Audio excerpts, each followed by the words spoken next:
150 రోజులు 4000 కిలోమీటర్లు తెలంగాణ ఏర్పడిన తర్వాత తొలిసారిగా సమాజ స్థాపన కోసం పాదయాత్ర చేస్తున్నారు సిపిఎం రాష్ట్ర కార్యదర్శి తమ్మినేని వీరభద్రం.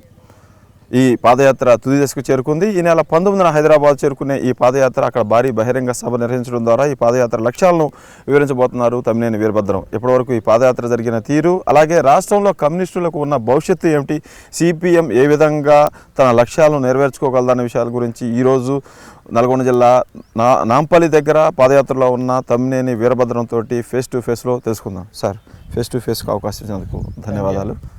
సార్, ఎప్పుడు స్టార్ట్ అయింది, ఇప్పటివరకు ఎన్ని రోజులైంది ఈ పాదయాత్ర?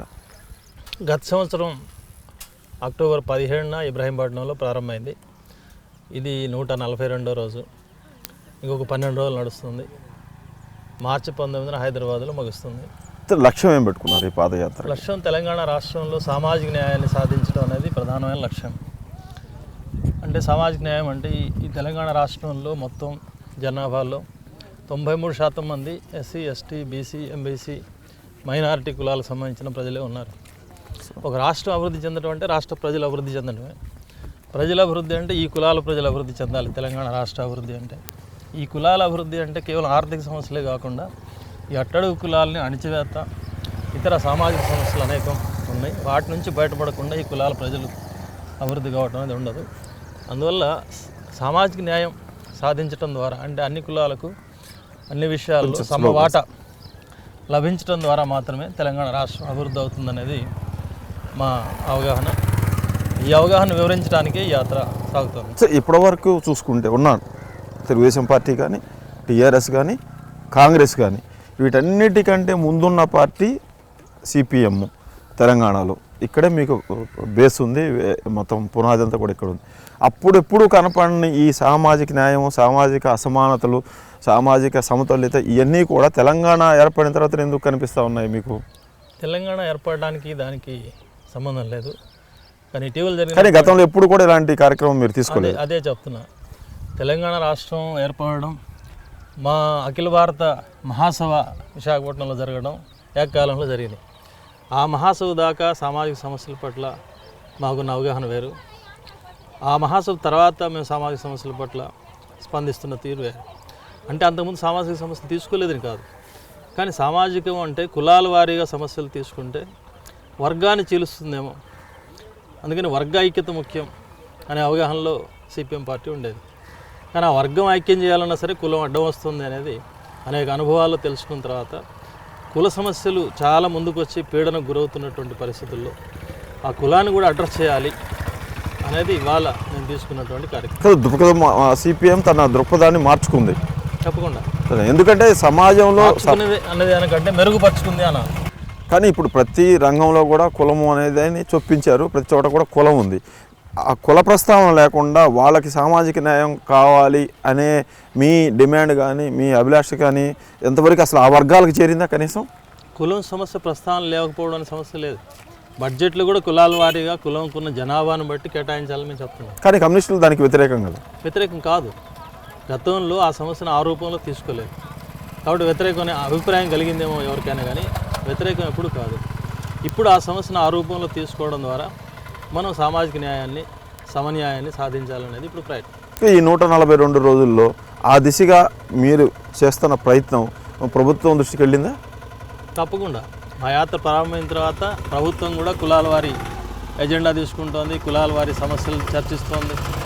ఇటీవల యాదవుల సమావేశం, గౌడల సమావేశం, మొదటిసారిగా ఎంబీసీలకు సపరేట్ కార్పొరేషన్ ఏర్పాటు చేస్తామని, 1000 కోట్ల నిధి ఏర్పాటు చేస్తామని ముఖ్యమంత్రి ప్రకటించాడు. వాస్తవంగా ఎంబీసీ సమస్యల గురించి మొదట ప్రస్తావించిన రాజకీయ పార్టీ సిపిఎం తెలంగాణలో.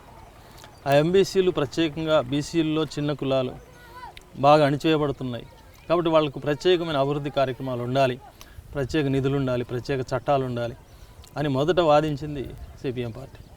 ఇప్పుడు ఆ సమస్య చుట్టూ ముఖ్యమంత్రి తిరుగుతున్నాడు.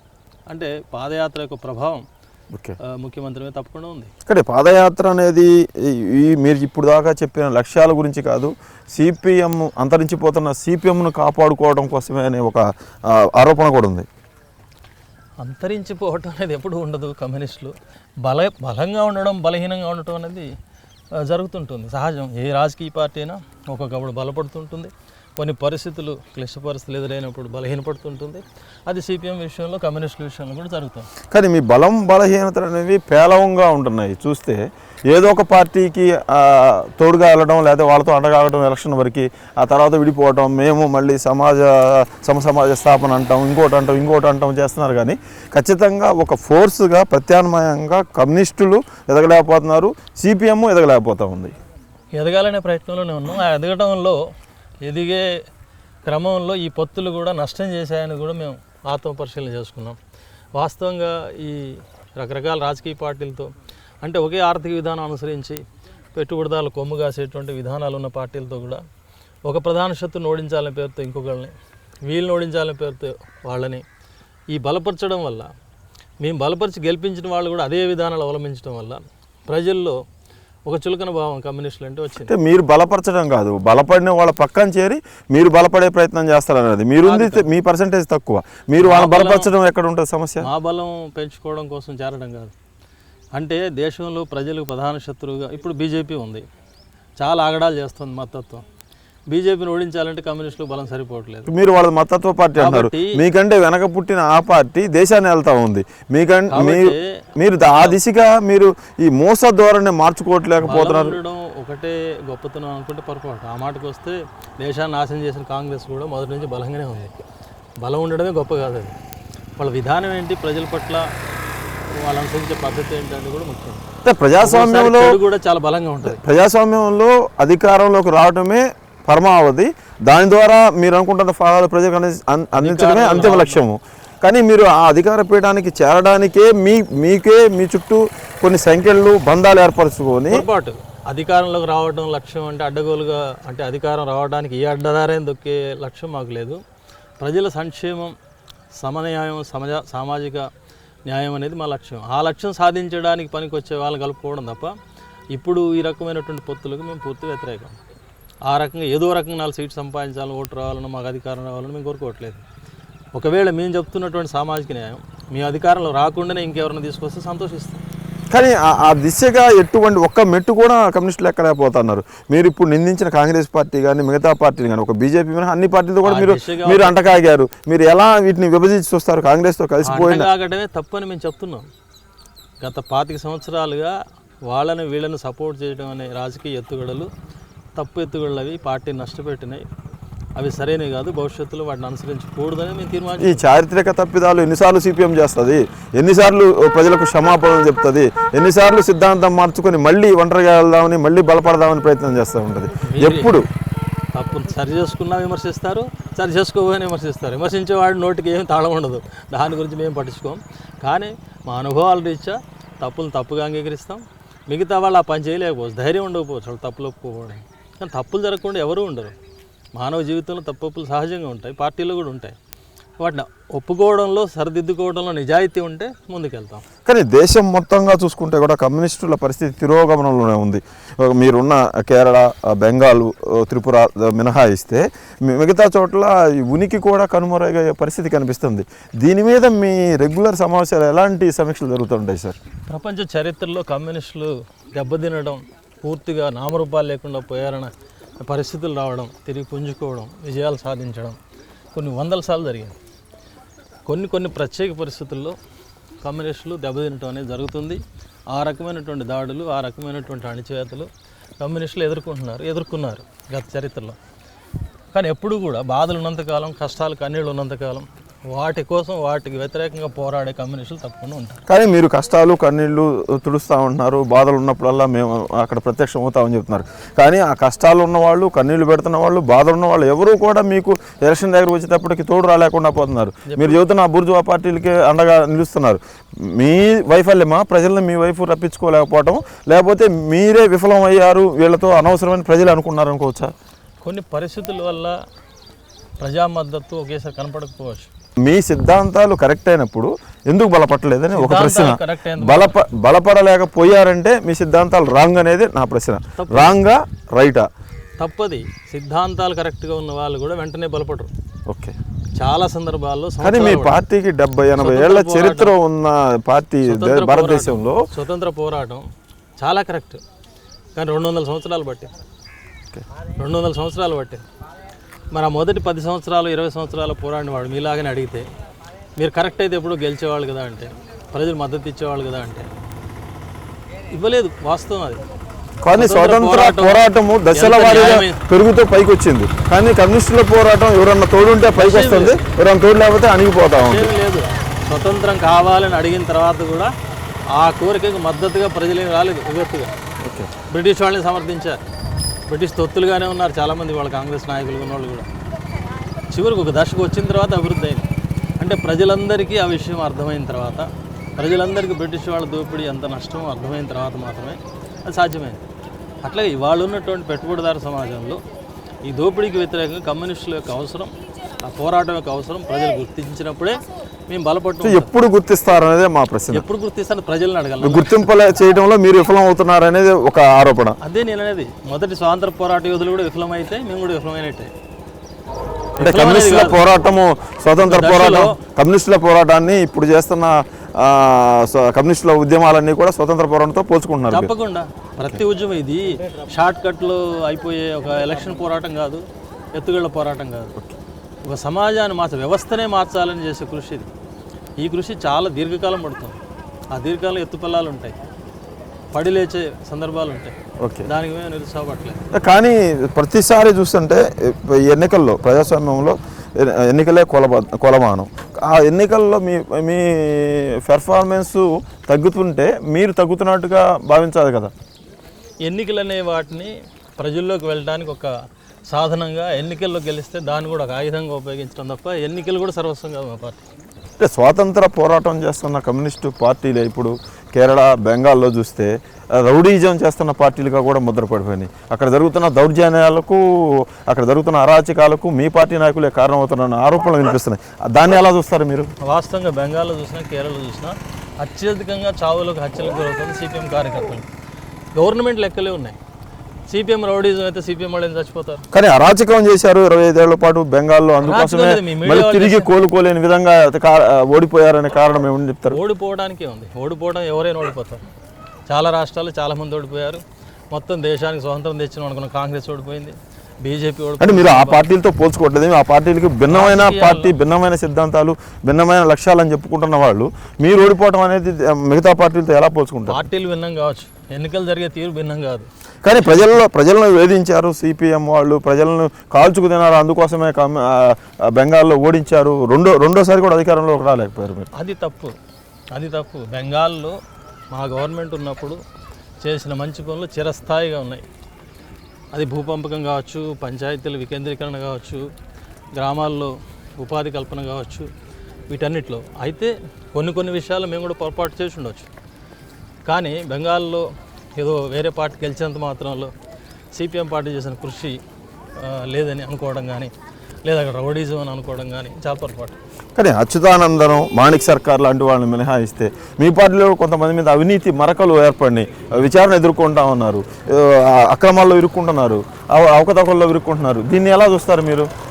అవినీతి ఆరోపణలు రాకుండానే ఉండడం సాధ్యం కాకపోవచ్చు. పార్టీలో ఒకళ్ళు, ఇద్దరు, నలుగురు, ముగ్గురు అవినీతి పనులు ఉండొచ్చు కూడా.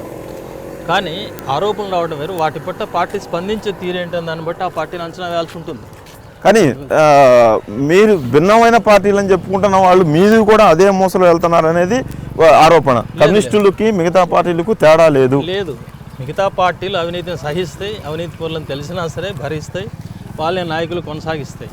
కానీ కమ్యూనిస్టులు అట్లా ఉండరు. కమ్యూనిస్టులు కూడా అవినీతి పనులు తేలొచ్చు, కానీ వాటి పట్ల పార్టీ స్పందించే తీరు వేరు ఉంటుంది. సీరియస్గా స్పందిస్తూ వాళ్ళు తొలగించుకుంటారు. అంటే కమ్యూనిస్టులు చెప్పేది ఒకటి, చేసేది ఒకటి. సమాజం స్థాపన కావాలంటారు, అంతా ఏకం కావాలంటారు. కానీ సిపిఎం మాత్రం ఏకం అవుతా ఉంటారు, ఏకం కావని చెప్తారు. ఈ చీరకులు, ప్రేరకులు ప్రజలకు మీ మీద విరక్తి భావాన్ని కలిగించవా, లేకపోతే మీ మీద ఒకవేళ అభిమానం ఉన్నా కూడా మీ వైపు చూడి ప్రత్యామ్నాయంగా చూసే అవకాశం లేకుండా చేసినట్టు అనిపించలేదు ఎప్పుడు మీకు? సిపిఎం ఐక్యంగా పనిచేస్తున్నాయి, సమస్యల మీద ఐక్యపడుతున్నాయి. సిద్ధాంత విభేదాలు ఉన్నాయి కాబట్టి విడిపోయినాయి. అవి ఐక్యం కావడం అనేది ఏదో సాదా పరిభాషలో ప్రజలు చెప్తున్నారని అనుకోవడం చాలా పొరపాటు. అది సిపిఎం విడిపోవడానికి ఒక చారిత్రక కారణాలు ఉన్నాయి, సైద్ధాంతికమైన వివాదాలు ఉన్నాయి. సార్ మొన్న చూశారు అసెంబ్లీలో సిపిఎం మీద మీ మీద కూడా సీఎం తీవ్రమైన విమర్శలు చేశారు, మిమ్మల్ని దబ్బలం పార్టీగా ఆయన అభివర్ణించారు. ఎలా తీసుకున్నారు ఆయన విమర్శని మీరు? అదే సీఎం స్థాయి వాడు అసెంబ్లీలో సిపిఎం దబ్బలం పార్టీ, సూదుల పార్టీ, పోలీసులకు ఇచ్చారు అంటే అంత బాధ్యతారహితంగా మాట్లాడితే ఈ రకంగా అర్థం చేసుకోవాలి. అసలు ఆయన సీఎం కావడానికి అర్హుడా అని నేను అడుగుతున్నాను. ఇట్లాంటి మాటలు మాట్లాడేవాడు ఎక్కడ పోలీసులకు డబ్బులకు వచ్చారు, ఏ ఘటన బట్టి ఆయన చెప్తున్నాడు, అంత చీప్గా మాట్లాడచ్చు ముఖ్యమంత్రి. ముదిగొండలో కాల్పుల దాకా తీసుకెళ్లారు ఆనాటి ఉద్యమాన్ని, అదే అలాగే మల్లన్న సాగర్లో కూడా కాల్పుల దాకా తీసుకెళ్ళడానికి మీరే మీ పేరు ప్రస్తావించకపోయినా కూడా ఆయన, నేను అదే అడుగుతున్నా. ముదిగొండలో జరిగింది లేదా ఆనాడు చంద్రబాబు హయాంలో జరిగింది, వీటన్నిటిలో చంద్రబాబు వైఖరిని, రాజశేఖర రెడ్డి వైఖరిని ఇవాళ కేసీఆర్ సమర్థిస్తున్నాడు. ఆనాడు వాళ్ళకి వ్యతిరేకంగా ఆ ఉద్యమాల్లో కలిసి వచ్చి మాట్లాడిన మనిషి అంటే నాలుకని తిప్పేయడం, ఎంత దిగజారైనా మాట్లాడటం. అతను ప్రజాస్వామ్యం కదా, వాస్తవాలు మాట్లాడతాడా, నిజాయితీ ఉందా? అట్లాంటి సీఎం కాబట్టి గౌరవం తప్ప, లేదా అట్లాంటి మాటలు మార్చే మనిషికి అసలు విలువ ఉందా? మల్లన్న సాగర్లో మీరు కూడా పాదయాత్ర చేశారు బాధితుల పక్షాన, భూసేకరణకు వ్యతిరేకంగా. అలాంటి ప్రయత్నం ఏమైనా చేశారా? సీఎం ఆరోపించినట్టు సీఎం అసెంబ్లీలో అందరి ముందు చెప్పాడు కాల్పుల దాకా తీసుకువెళ్ళడానికి మీరు కుట్ర చేశారు. సాగర్లో సిపిఎం రెచ్చగొడుతుంది, మేము చెప్పేది చైతన్యపరచడం, ఆయన చెప్పేది దాన్ని రెచ్చగొట్టడం. మా దగ్గర సమాచారం కూడా ఉంది. 2013 చట్టంలో ఈ హక్కులు ఉన్నాయి అని వాళ్ళకి విషయాలు వివరించడం అనేది రెచ్చగొట్టడం అవుతుందా? అంటే ఆ విషయాలు తెలుసుకున్న వాళ్ళు ప్రభుత్వానికి అడ్డు తిరిగి ప్రభుత్వం మమ్మల్ని మోసం చేస్తోంది, 123 చట్టం, 123 జీవో చట్టవిరుద్ధమైంది కాబట్టి మేము సైన్ చేయం, మా భూములు ఇవ్వం అని తిరగబడ్డారు. అది రెచ్చగొట్టం అవుతుందా? అది రెచ్చగొట్టం సీఎం అంటాడు, పాలించేవాడు కాబట్టి, దోపిడీదారు కాబట్టి, రైతులు నాశనం చేసేవాడు కాబట్టి. మీరు చైతన్యపరచడం అంటున్నారు, ఆయన రెచ్చగొట్టడం అంటున్నారు. ఆయన మా దగ్గర ఇంటెలిజెన్స్ రిపోర్ట్ ఉంది, వీళ్ళ చైతన్యపరచడం కానీ వీళ్ళ పాదయాత్ర వెనక ఉన్న లక్ష్యము అక్కడ అలజడి సృష్టించి కాల్పుల దాకా తీసుకెళ్లడమే ఈ దబ్బలం పార్టీ లక్ష్యం. ఇంటెలిజెన్స్ రిపోర్ట్ ఉంటే ఆధారాలతో కేసులు పెట్టచ్చు కదా, ఏం రెచ్చగొట్టారనేది. ఓకే, ఎందుకు పెట్టలేదు? గవర్నమెంట్ గడ్డి బీగుతుందా? తెలంగాణ మొత్తంగా ఇప్పుడు మీరు దాదాపుగా తెలంగాణ మొత్తం ఈ అన్ని జిల్లాలు కూడా చుట్టూ వచ్చారు కదా, పార్టీ మీరు ఇక ఈ అజెండా పెట్టుకున్న దాన్ని పక్కన పెడితే రాజకీయంగా భవిష్యత్తు ఎలా అనిపించింది? రాజకీయాల గురించి ఇప్పుడు ఆలోచించట్లేదు, మా భవిష్యత్తు గురించి ఆలోచించట్లేదు, తెలంగాణ భవిష్యత్తు గురించి ఆలోచిస్తున్నాం. మేము స్పష్టంగా చెప్పాం, ఇప్పుడు ఎన్నికల యాత్ర కాదు, లేదా మాకు ఓటు ఏమని చెప్పే యాత్ర కాదు, సిపిఎం భవిష్యత్తు ఏంటనేది చర్చ కాదు, తెలంగాణ రాష్ట్రం భవిష్యత్తు ఏంటనేది చర్చ. ఇదే పరిపాలన కొనసాగితే తెలంగాణ నాశనం అయిపోతుంది. కాబట్టి రాబోయే కాలంలోనైనా సీఎం తన విధానాన్ని మార్చుకోవాలి, లేదంటే సీఎంనే మార్చాలి. ఇది మేము చెప్తున్న విషయం. తెలంగాణ తెచ్చిందే నేను అని, తెలంగాణ ప్రజలకు ఏం కావాలో నాకే తెలుసు అని ఆయన చెప్తా ఉంటే మీరు అసలు పరికరాన్ని తీసి పారేస్తా ఉన్నారు. ప్రజల్లో ఎలా ఉంది స్పందన మీరు వెళ్తున్న సందర్భంలో? ఆయన ఏం చెప్తున్నాడని కాదు, ఆయన గురించి విషయం చేసి మేము చెప్తున్న విషయం ఇది. మేము చెప్పే విషయాలు ప్రజలు బ్రహ్మాండమైన స్పందన ఉంది. ఓకే, ప్రజలు ఏమనుకుంటున్నారు అంటే మిషన్ భగీరథ కానీ, మిషన్ కాకతీయ కానీ, పింఛన్లు కానీ కూడా సీఎం కేసీఆర్ పరిపాలన 2.5 సంవత్సరాల్లో మొదనష్టంగా ఉందని ప్రజల అభిప్రాయం. ఓకే, కాబట్టే సీఎం మమ్మల్ని అడ్డుకోమని పిలిపించినా సరే హారతలు ఇచ్చి స్వాగతం పలుకుతున్నారు. ఓకే, అంటే తెలంగాణనే వద్దు, తెలంగాణ అవసరం లేదు, రాష్ట్రం సమైక్యంగా ఉండాలి, ఉమ్మడి రాష్ట్రం అని చెప్పిన సిపిఎం పార్టీని ప్రజలు నమ్ముతున్నారు. అదే ప్రజలు ఆయన సీఎం కావాలని ఓట్లు వేశారు, ఆయన నమ్మడం లేదు. ఇది ఓట్లు వేయడమే అన్నిటికీ గిట్రాయి కాదు.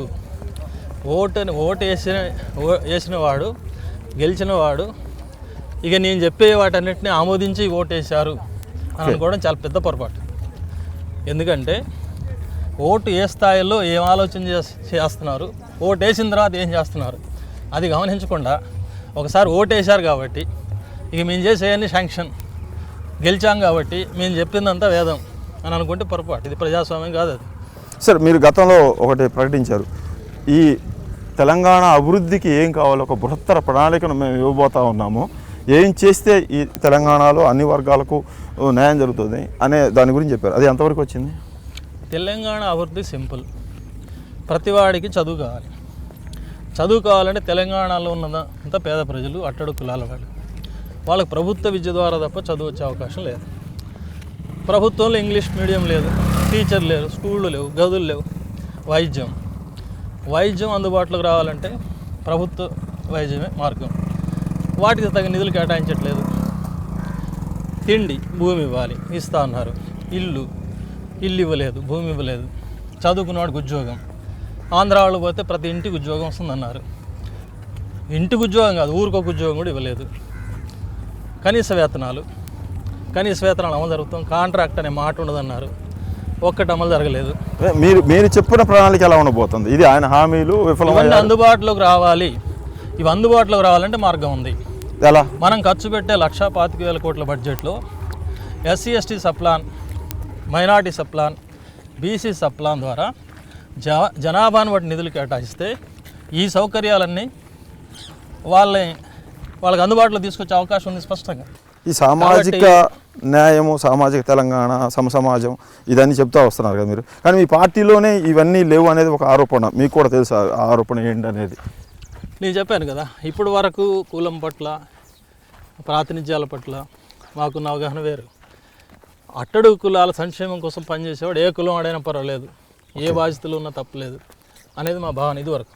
ఓకే. కానీ ఇప్పుడు అలా ఉండడం అవసరమే. పెద్ద కులాల నుంచి వచ్చిన వాళ్ళు కూడా అట్టడుగు కులాల సంక్షేమం కోసం పనిచేసే వాళ్ళు ఉంటే వాళ్ళ బాధ్యతలు ఉండడం తప్పు కాదు.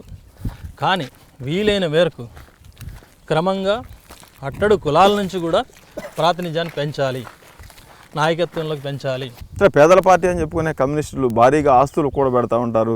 అనుబంధ సంఘాలు పెట్టడం, దానికి ఒక బిల్డింగ్ కట్టడం, ఇలా అని ఎన్ని ఆస్తులు ఉంటాయి సార్ సిపిఎం? ఇదంతా పాతపాటే. మా శత్రువులందరూ మాట్లాడే మాటలు ఎక్కడ ఎవరు రుజువు చేయలేదు. ఆరోపణలు చేసి, సవాల్ చేసి. అదే కదా, అదే మీరు చెప్పినట్టుగా అంత పెద్ద కాంగ్రెస్ పార్టీకి కూడా సొంత పార్టీ కార్యాలయం లేదు, టీడీపీకి లేదు, టీఆర్ఎస్ కూడా ఏదో ట్రస్ట్ పెట్టుకున్నారు. సిపిఎంకే అలా అంటే మీకు ఏదైనా దానికి ఒక టార్గెట్ ఉంటుందా, ఇలా ప్రతిదీ పెట్టుకొని చేయడం అనేది? దాంట్లోనే మా నిజాయితీ అర్థమవుతుంది. మేము చేసినా పార్టీ కోసం చేస్తాం, బిల్డింగ్ కట్టినా పార్టీకి కడతాం. సార్, పార్టీ నిర్మాణంలో కేడర్ ముఖ్యం.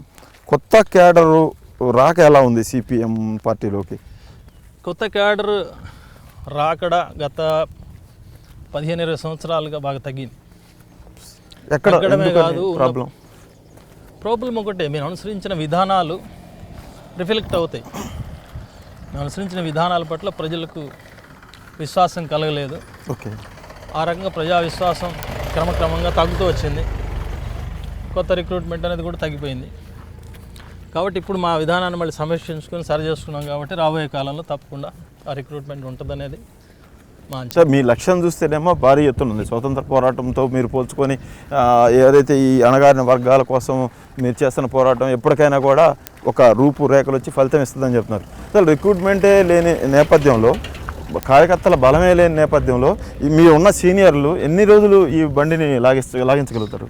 తప్పుడు విధానాలు తీసుకున్నప్పుడు తగ్గిపోయారు. ఆ విధానాలు కరెక్ట్ చేసుకున్నాం, దాన్ని సరి చేసుకున్నాం. కాబట్టి తప్పనిసరిగా పెరుగుతుందని మా విశ్వాసం. సరే, ఈ పాదయాత్రకు వస్తే, ఈ పాదయాత్రకు కేరళ నాయకులు వస్తున్నారు. కేరళలో సిపిఎం అరాచకాలు చేస్తూ ఉంది. ఈ మీ పాదయాత్ర ముగింపు సందర్భంగా హైదరాబాద్లో నిర్వహిస్తున్న సభను అడ్డుకుంటామని బీజేపీ ఎమ్మెల్యే రాజాసింగ్ ప్రకటించారు. ఈ విషయం మీ దృష్టికి వచ్చిందా? అవును, రాజాసింగ్ అట్లా ప్రకటించడం అనేది చాలా అహంకారపూరితమైన చర్య. ఆ సీఎం చట్టబద్ధంగా ఎన్నికైన ముఖ్యమంత్రి ఒక ప్రోగ్రాంకి ఒక రాష్ట్రానికి వస్తున్నాడు. ఆయన తల తీసేస్తామని ఆర్ఎస్ఎస్ నేతలు ఓపెన్ కామెంట్ చేశారు. కేంద్ర ప్రభుత్వం స్పందించిందా? కనీసం సాటి ముఖ్యమంత్రి మీద ఈ రకంగా అనాగరికంగా మాట్లాడితే మన కేసీఆర్ స్పందించాడా? చంద్రబాబు స్పందించాడా? ఏమి నాగరిక సమాజం ఇది? ఏదైనా మీరు ఎదుర్కోవడానికి సిద్ధంగా ఉన్నారు, సభ నిర్వహించి తీరుతారు. సభ నిర్వహించడమే. మా సీఎంని ఎట్లా కాపాడుకోవాలో మాకు తెలుసు. పోలీసులు కాపాడలేతే మేము కాపాడుతాం. ఓకే. చట్టం విఫలమైతే అప్పుడు ఎలా రక్షించుకోవాలో మేము ఆలోచించాం. మరి వారం రోజులు ఈ పాదయాత్ర ముగించబోతుంది సార్. దీని సెకండ్ ఫేజ్ ఉంటుందా? దీనికి ముగింపుగా ఇంకేమన్నా కార్యక్రమాలు తీసుకుంటారా? ఇక రేపు బడ్జెట్ ప్రవేశపెట్టేప్పుడు సీఎం యొక్క వైఖరి ఏంటనే దాన్ని బట్టి మేము బహిరంగ సభలో నెక్స్ట్ మా ఫేస్ ఎలా ఉంటుందని మేము ప్రకటిస్తాం. ఇవాళ సామాజిక న్యాయానికి సంబంధించి నిర్దిష్టంగా బడ్జెట్లో కేటాయింపులు ఎలా ఉండాలనే దాని గురించి అనేక సూచనలు మేము చేసాం. గ్రామాల్లో ప్రజలకు వివరించాం, ఇలా ఉండాలి బడ్జెట్ అని. ఆ రకంగా ప్రతిపాదిస్తారా? సప్లాన్ చట్టాలు తీసుకొస్తారా లేదా? ముఖ్యమంత్రి చెప్పినట్టుగా ఏ కులాలకి ఎంత కేటాయిస్తారు? విద్యకి, వైద్యానికి ఏ రకమైన ప్రాధాన్యత ఇస్తారు? ఈ విషయాలను చూసిన తర్వాత దాని తదుపరి కార్యాచరణ ఎలా ఉండాలనేది మేము సభలో ప్రకటిస్తాం. Okay sir. రైట్. మాకు ఫేస్ టు ఫేస్లో ఇంటర్వ్యూ ఇచ్చినందుకు ధన్యవాదాలు. Thank you. ఇది తమ్మినేని వీరభద్రం గారితో ఫేస్ టు ఫేస్ పాదయాత్రలో చెప్పిన లక్ష్యాలను ప్రభుత్వం ఇప్పటికే కొంత రీచ్ అవుతా ఉంది. అలాగే ఆ పాదయాత్రలో చెప్పిన విధంగా ఏ వర్గాలకు ఏ రకంగా బడ్జెట్లో నిధులు కేటాయిస్తుందో అవన్నీ చూసిన తర్వాత తదుపరి ఉద్యమానికి కానీ కార్యాచరణ కానీ శ్రీకారం చుడతామని చెప్తున్నారు. అయితే మొత్తంగా కమ్యూనిస్టులు అంటే సిపిఎం చేస్తున్న పోరాటాన్ని స్వతంత్ర ఉద్యమంగా తమ్మినేని వీరభద్రం అభివర్ణిస్తున్నారు. ఎప్పటికైనా కూడా లక్ష్యాన్ని చేరి తీరుతామని చెప్తున్నారు. ఇది ఈ వారం ఫేస్ టు ఫేస్. మరొక అతిథితోటి మరొక ఫేస్ టు ఫేస్లో మరొక వారం మళ్ళీ కలుసుకుందాం.